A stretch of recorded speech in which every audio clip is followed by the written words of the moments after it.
ABD'li milletvekilleri 30 Nisan'da yapılan kongre oturumunda batılı şirketlerin sosyal medyayı kullanıp sözde çevresel, sosyal ve yönetişim standartlarını teşvik ederek Doğu Türkistan'da Uygur köle işçiler tarafından üretilen ürünleri satmaya devam ettiğini ve soykırımı görmezden gelerek eylemlerini meşrulaştırmaya çalıştıklarını söyledi. Bu bağlamda Doğu Türkistan'daki zorunlu çalıştırmaya dahil olmadıklarını kanıtlayamayan şirketlere Çin'de iş yapmayı bırakmaları çağrısında bulundu. ABD Kongresi Çin İşleri Komitesi Başkanı Temsilci Chris Smith 30 Nisan'da komite tarafından yapılan oturumda şirketler, tüketicileri, yasa düzenleyicileri, savcıları ve hatta kendi vicdanlarını tedarik zincirlerinin temiz olduğuna gizli kapılar ardında saklanarak ikna edebilirler. Ancak Uygur zorunlu çalıştırmayı önleme yasası ve ABD Ticaret Kanunu'nun 301. maddesini ihlal edenler mutlaka cezasını çekecektir dedi.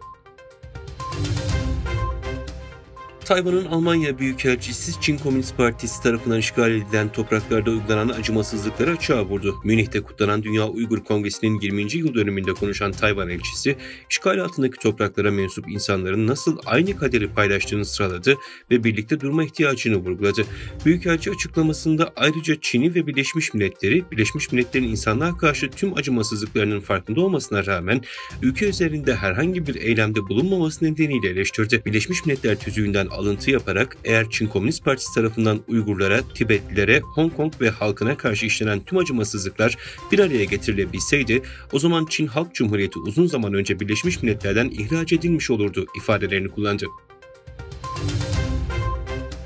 Uygur ve Tibetli aktivistler Çin diktatörü Xi Jinping'in resmi ziyareti öncesinde Çin hükümetinin gerçekleştirdiği ciddi insan hakları ihlallerini vurgulamak için bu hafta sonu Paris'te protesto gösterisi düzenledi. Protestocular Tibet'teki hükümet baskısına ve Doğu Türkistan'daki Uygurların ve diğer Müslüman azınlıkların kitlesel gözaltına alınmasına dikkat çekmek için 2 günlük ziyareti boyunca protesto sözü verdiler.